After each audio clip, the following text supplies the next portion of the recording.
Hola de nuevo, bienvenido, bienvenida a Entiende la Economía. Hoy hablaré de herencias en España. ¿Quién hereda? ¿Cuánto hereda? ¿Cuál es el orden sucesorio? ¿Qué diferencia hay cuando existe testamento y cuando no lo hay? ¿Te interesa? Pues quédate. Antes de nada vamos a definir una serie de conceptos. Decimos que una herencia es intestada cuando no existe testamento y en este caso el orden sucesorio, el orden de herencia lo determina el Código Civil. Llamamos herencia testada aquella que contiene un testamento o que se produce según un testamento del fallecido. En este caso, el fallecido ha tenido más libertad para hacer el reparto de su herencia. Llamamos legítima o parte legítima a una parte de la herencia que la ley reserva forzosamente a los llamados herederos forzosos. ¿Quiénes son los herederos forzosos? Pues en primer lugar los hijos o sus descendientes. Si no existieran hijos o descendientes, entonces serían los padres o ascendentes. Y si tampoco existieran, entonces sería el cónyuge. Se denomina tercio de mejora a aquella parte de la herencia que el fallecido ha podido repartir como ha estimado más conveniente entre los descendientes.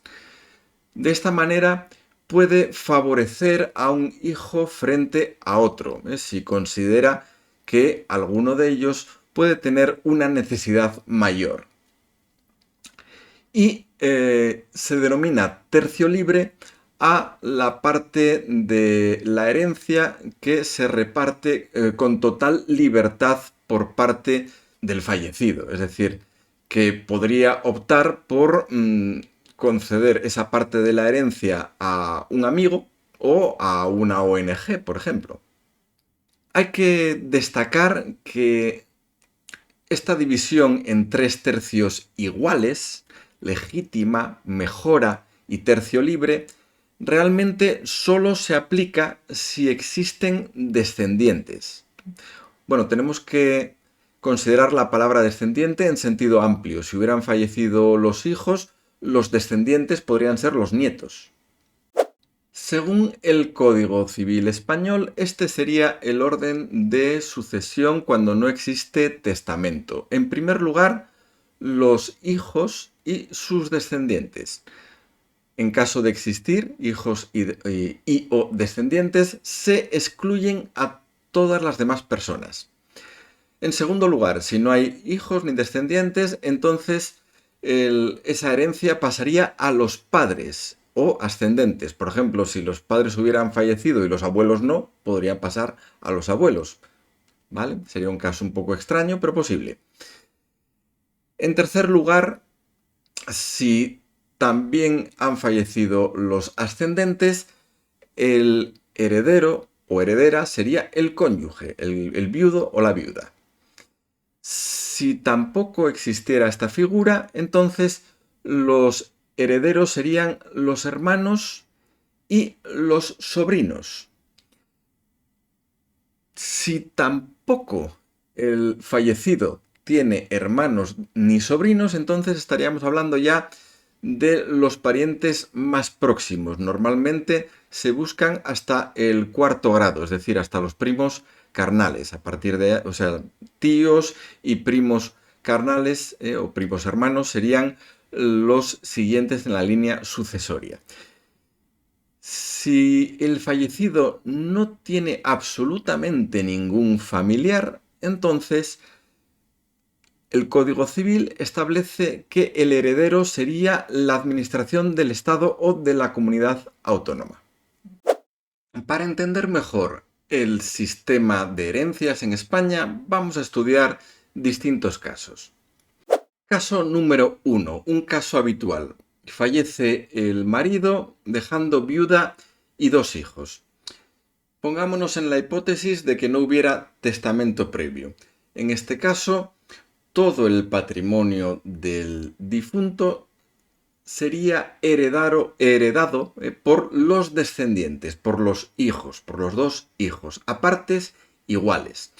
Y la viuda tendría derecho a lo que se llama el usufructo, es decir, el derecho de uso de un tercio de la herencia. Supongamos que este matrimonio estuviera en régimen de gananciales y que todo el patrimonio común hubiese sido una casa valorada en 600.000 euros.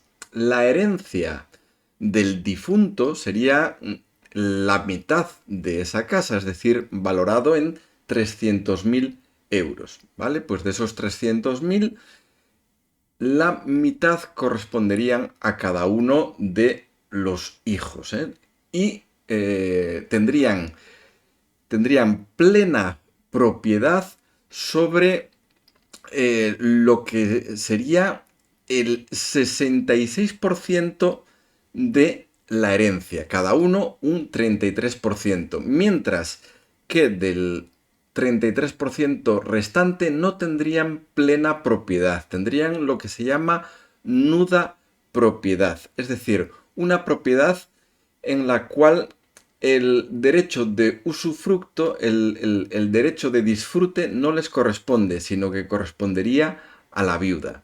Bien, recapitulemos. Entonces, de la mitad de esa casa, la propiedad sería de los hijos, pero la viuda tendría la otra mitad de la propiedad porque estaban en régimen de gananciales y tendría el usufructo sobre un 33% de la herencia, es decir, derecho de disfrute.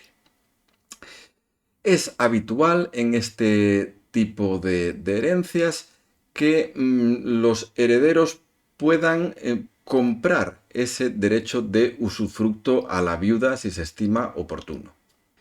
En caso de que haya testamento, entonces sí que tenemos que tener en cuenta los tercios de los que hablábamos antes. El tercio de legítima, el tercio de mejora y el tercio libre.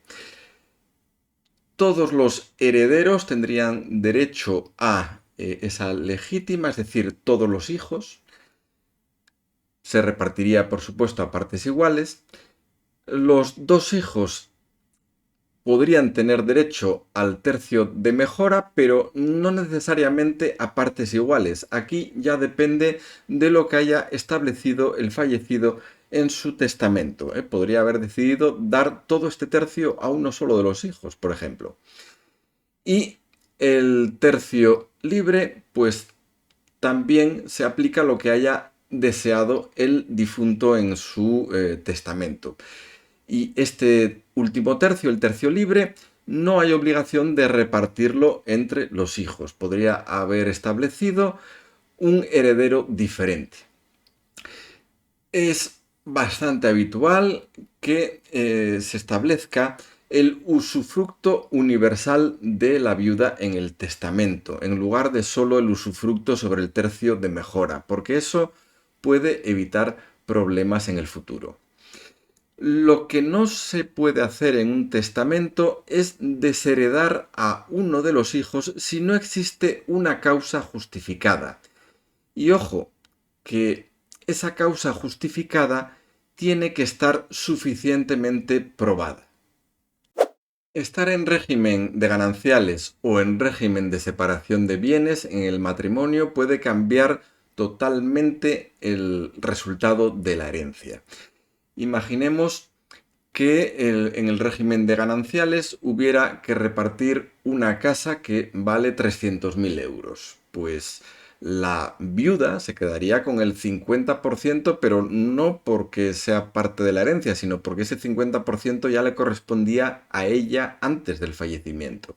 Y por tanto, solo formaría parte de la herencia la mitad de la casa, valorada en 150.000 euros. Ahora, si en lugar de régimen de gananciales se tratase de la misma casa como herencia, pero en régimen de separación de bienes y el 100% de esa vivienda hubiera sido propiedad del difunto, entonces la viuda no percibiría nada del valor de ese inmueble. Solo tendría derecho al usufructo de mejora y entonces a cada uno de los dos hijos le correspondería la mitad de la casa, la propiedad.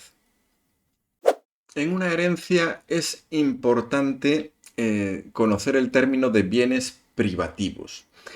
Bienes privativos son aquellos bienes del difunto que quedan fuera del régimen de gananciales, por diversas circunstancias, bien porque fuesen bienes que ya tenía el difunto antes de su matrimonio, o bien porque los haya recibido en herencia, o mediante una donación puede también haberlos recibido, o bien son bienes recibidos a título totalmente personal, como por ejemplo fruto de una indemnización por daños personales o por algún tipo de pensión compensatoria.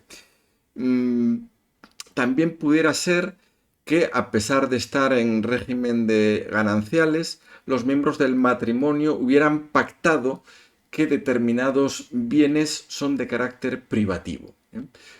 En este caso hay que tener en cuenta que los bienes privativos del fallecido forman parte íntegra de la herencia. Vamos con un segundo caso en el que fallece la mujer y quedan marido y padres. ¿De acuerdo? En este caso no hay descendientes. Esto es lo que diferencia sustancialmente el caso 2 del caso 1 que hemos visto. En este caso, ¿quién hereda? Bueno, pues los herederos serían los padres. Evidentemente, de la parte de patrimonio correspondiente al fallecido. Es decir, si estuvieran en régimen de gananciales, pues la mitad de posesiones adquiridas durante el matrimonio, evidentemente, serían del viudo. Pero propiamente la herencia se repartiría entre los padres. 50% de propiedad plena para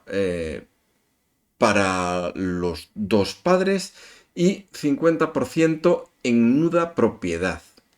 Es decir, los dos padres herederos van a tener la propiedad del 100% de ese patrimonio, pero el cónyuge, en este caso el marido viudo, va a disponer del 50% de usufructo, es decir, de derecho de uso. Por tanto, en el caso de que esa herencia fuese, por ejemplo, una vivienda, de nuevo, pues todo el patrimonio, toda esa vivienda sería herencia hacia los padres y el viudo tendría derecho de uso por el 50%. De nuevo, insisto, es a través de un testamento se podría haber ampliado este derecho de uso al 100%, lo que evitaría seguramente problemas. Otra posibilidad a través de testamento sería haberle cedido una parte de la propiedad en el tercio libre. Hay que tener en cuenta que el derecho de usufructo no es heredable. Así, cuando fallezca también el viudo, pues ese derecho se extingue y la propiedad plena pasará a los padres de ella o a los herederos de estos. Veamos un tercer caso. Fallece un hombre y sus familiares más allegados, o los únicos si queremos, pueden ser un hermano, unos sobrinos y unos sobrinos políticos. Bueno, pues ¿quiénes heredan, quiénes tienen derecho a esa herencia y quiénes no? Bueno, pues el hermano de sangre sí tiene derecho a la herencia. Si fuera un hermano único, heredaría todo. Los sobrinos de sangre, es decir, los hijos del hermano, tendrían derecho a la herencia si ese hermano ha fallecido o fallece con posterioridad. Y Quienes no tienen ningún derecho a la herencia son los sobrinos políticos, ni cuñadas, suegros, es decir, la familia política no tiene derecho directo sobre la herencia. Otra cuestión es que, pongamos por caso, herede el hermano del difunto y posteriormente, tras el fallecimiento del hermano también, entonces la cuñada pueda tener un acceso indirecto a esa herencia. Si hay testamento, entonces el fallecido sí podría haber dejado una parte de la herencia, el tercio libre, o incluso en algún caso algo más, a quien hubiera dispuesto. Podría ser a los sobrinos políticos, podría ser a la cuñada, suegros, etc. Caso cuarto. Fallece una mujer sin ninguna familia conocida. Bueno, lo primero es que tenemos que decir que antes de llegar a las circunstancias que vamos a comentar, hay que buscar parientes hasta el cuarto grado, es decir, hasta los primos carnales. Si no aparece ninguno, entonces el heredero sería el Estado. ¿Cómo se procede? Pues el juez o notario declararía al Estado como heredero ab intestato, es decir, heredero ante ausencia de testamento. El Estado liquidaría las deudas y cargas que pudiera tener la herencia y el remanente pues sería destinado a fines de interés social por parte de la administración correspondiente, que podría ser el Estado, pero también podría ser la administración de la comunidad autónoma. Ojo, en caso de que hubiera testamento, entonces se seguiría lo especificado en ese testamento, pudiendo haberse legado el 100% a la ONG que estimara oportuno la mujer fallecida, o a amigos, o incluso a cuidadores de su mascota preferida. Caso 5. Hay un único heredero y es menor de edad.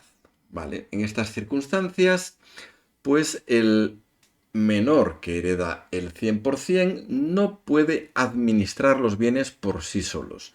Entonces, tiene que ser nombrado un tutor o tutora, que normalmente sería un familiar cercano, pero en caso de no existir, el juez tendría que nombrar como tutor seguramente a una entidad pública de protección de menores. Esta gestión por parte del tutor no es totalmente libre, está sometida a control judicial, de tal manera que el tutor o tutora tiene que rendir cuentas ante el juez y los actos de mayor cuantía, como puede ser una venta de inmuebles o una inversión fuerte, requieren autorización expresa del juez. ¿Qué sucede al cumplir ese menor la mayoría de edad? Pues en ese momento recibe la plena administración de los bienes heredados y el tutor le entregaría las cuentas definitivas de ese tiempo, ¿no? Caso número 6 que vamos a analizar. Fallece un miembro de una pareja de hecho. Vale. En España existen una serie de derechos reconocidos a las parejas de hecho, pero en cuestión de herencias no existe ningún derecho. Es decir, si no hay testamento, la pareja de hecho no hereda nada. Si hubiera hijos, pues la totalidad de la herencia pasaría a los hijos. Si no hay hijos, ni padres, ni hermanos, pues la pareja quedaría fuera. En caso de que exista testamento, entonces se puede dejar el tercio libre a la pareja. Y en caso de que no existan ni descendientes ni ascendientes, podría dejarse la totalidad de la herencia, el 100%. Es importante mencionar que algunas comunidades autónomas como Cataluña, Baleares o País Vasco sí tienen algunos derechos sucesorios reconocidos para las parejas de hecho. pero no es lo habitual ni está implantado en todo el territorio nacional. Una recomendación, más que una recomendación, casi una obligación moral para estos casos, es hacer testamento, puesto que en caso contrario se podría quedar muy desprotegida esa pareja después de la defunción. Caso número 7. Una herencia con deudas. ¿Aceptamos? ¿Renunciamos? Bueno, pues cuando fallece alguien con deuda hay que tener en cuenta que estas forman parte de la herencia, es decir, que en este caso heredar puede significar endeudarte, ¿vale? Ante esta circunstancia caben tres posibilidades. Posibilidad número 1 es aceptar la herencia. En este caso, pues vas a disminuir tu patrimonio personal como consecuencia de la deuda que estás heredando. Segunda posibilidad, renunciar a la herencia, puesto que va a suponer un perjuicio patrimonial para ti, puedes renunciar a ella. Pero hay una posibilidad intermedia que hay algunas personas que desconocen y es lo que se llama aceptación a beneficio de inventario. En este caso, aceptas la herencia y únicamente se pagaría la deuda que se pueda pagar con los bienes heredados. Si esos bienes heredados no son suficientes para pagar la deuda, el resto de la deuda queda sin pagar. Sería un perjuicio, una pérdida para los acreedores, no para el heredero. Este tipo de modalidad de aceptación es especialmente interesante cuando el heredero desconoce exactamente el alcance de las deudas del fallecido. En cuanto a los plazos que se pueden aplicar para la aceptación o la renuncia a la herencia, no existe un plazo legal con carácter general, pero lo que sí tenemos que tener en cuenta es que si al cabo de 6 meses del fallecimiento no se ha ni aceptado ni renunciado a la herencia, en todo caso habrá que pagar el impuesto de sucesiones, incluso sin haber aceptado la herencia. ¿Cuáles son los casos que producen conflictos más habitualmente? En muchos de ellos terminan en los juzgados. Pues cuando se deshereda a un hijo y no hay causa legal suficiente, es habitual que este hijo termine presentando una demanda en los juzgados impugnando el testamento y es habitual que ese tipo de demandas se ganen. Así que cuando hay una intención de desheredar tiene que estar suficientemente justificada. Otro caso habitual que puede terminar en tribunales es el caso de varios herederos, por ejemplo, varios hermanos que comparten un inmueble. Imaginemos una casa entre 3 hermanos y uno de ellos quiere vender y los otros no.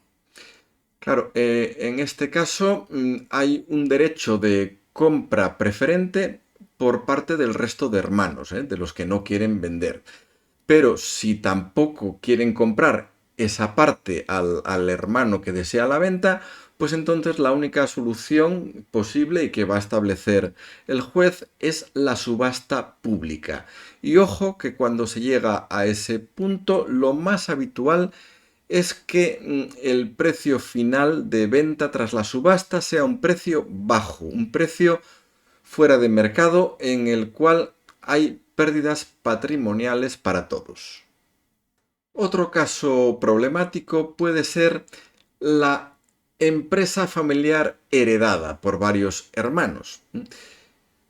Esa empresa familiar pues requiere seguramente de la firma mancomunada de todos los herederos para llevar a cabo sus decisiones o sus decisiones más importantes y puede suceder que alguno de esos hermanos no tenga ningún interés en la empresa ni en estar pendiente de ella, ¿eh? En ese caso, hombre, pues lo más conveniente es vender su participación al resto de hermanos, pero no siempre hay acuerdos o no siempre estos acuerdos son lo suficientemente rápidos y mientras tanto la actividad de la empresa puede verse seriamente perjudicada o incluso sus trabajadores. Otro caso conflictivo, aunque este ya es más difícil que termine en los tribunales, son las herencias que contienen activos digitales, criptomonedas. ¿Por qué? Pues porque puede suceder que el fallecido no haya dejado suficientemente claro cómo acceder a esas criptomonedas que pueden estar en un monedero frío, en una llamada wallet fría, ¿eh? Por ejemplo, unos bitcoins. Cuando sí podría terminar en los tribunales en el asunto es si esas criptomonedas estaban en un exchange, en una casa de cambio, y esa casa de cambio pues quiebra, o ha tenido algún problema. Ahí sí es más fácil terminar en tribunales. Otro caso conflictivo es cuando existen hijos de un primer matrimonio y el fallecido estaba casado en segundas nupcias. Pues en este caso va a haber conflicto típicamente entre el derecho de usufructo del cónyuge y la nuda propiedad de los hijos. Este caso pues también es muy frecuente. Otro caso conflictivo es cuando tenemos bienes en el extranjero. A ver, si esos bienes están en la Unión Europea, pues no suele haber demasiado problema. Pero cuando están fuera de la Unión Europea, puede existir riesgo de doble tributación, es decir, que tengas que pagar impuesto por la sucesión tanto en el extranjero como en España. ¿Cuáles son las ventajas entonces de hacer testamento? Pues son varias, ¿eh? En primer lugar, si tú haces testamento, puedes decidir quiénes son tus sucesores, en lugar de decidirlo el Código Civil. Por otra parte, puedes a través del testamento proteger a tu pareja, especialmente si se trata de una pareja de hecho, como hemos visto ya. Por otra parte, puedes repartir, en lugar de a partes iguales, a partes más justas, haciendo uso de ese tercio de mejora y del tercio libre, como ya hemos visto. Puedes conseguir, en el caso de las empresas, evitar problemas futuros, por bloqueo en la toma de decisiones. Puedes decidir tú, en el caso de herederos menores de edad, quién va a ser el tutor, de esos bienes, en lugar de decidirlo el juez. Y puedes optimizar, si tienes un poco de cuidado, la carga fiscal a los herederos, si haces ese reparto adecuadamente. ¿Cuál es el coste de un testamento? Pues entre 50 y 150 euros, pero por término medio estaríamos hablando de 70-80 euros. ¿Dónde se puede realizar, formalizar ese testamento? En cualquier notaría. No tiene por qué ser ni tan siquiera la notaría de tu barrio o de tu ciudad, ¿eh? ¿Cuánto tiempo requiere? Pues normalmente entre 30 y 60 minutos, dependiendo un poco de la complejidad, ¿eh? Realmente si tienes muy claro cómo quieres dividir tu herencia, es muy rápido. ¿Y qué documentos tienes que presentar? Pues tienes que tener tu propio DNI o pasaporte en vigor y los datos de los DNIs de tus sucesores. También puede ser conveniente tener las escrituras de los inmuebles pues para ser más preciso, por ejemplo, con las referencias catastrales. Resumiendo, quiero que te quedes con las siguientes ideas clave después de este vídeo. La primera, sin testamento es el Código Civil el que decide y puede no coincidir con tus deseos. Segunda idea, el régimen económico matrimonial, gananciales o separación de bienes puede cambiar radicalmente las circunstancias de la herencia. Tercera idea, las parejas de hecho no están protegidas suficientemente por el Código Civil cuando no existe testamento. En este caso, un testamento se hace más imprescindible si cabe. Cuarta idea, heredar deudas es posible. Si no estás seguro y quieres protegerte, te conviene la aceptación a beneficio de inventario, ¿eh? Esa modalidad de aceptación es la más adecuada si no tienes claro el alcance de las deudas del difunto. Y quinta idea, un testamento cuesta poco dinero, normalmente menos de 100 euros, y puede ahorrar muchos años de conflictos en el futuro y muchos sinsabores. Hasta aquí el vídeo de hoy. Espero que te haya resultado útil. Si es así, por favor, dale al like. Si no te has suscrito a mi canal, te sugiero que lo hagas y que le des al botón de la campanita para que YouTube te recuerde cuando se publica un nuevo vídeo de mi canal. Nos vemos pronto si tú quieres. Adiós.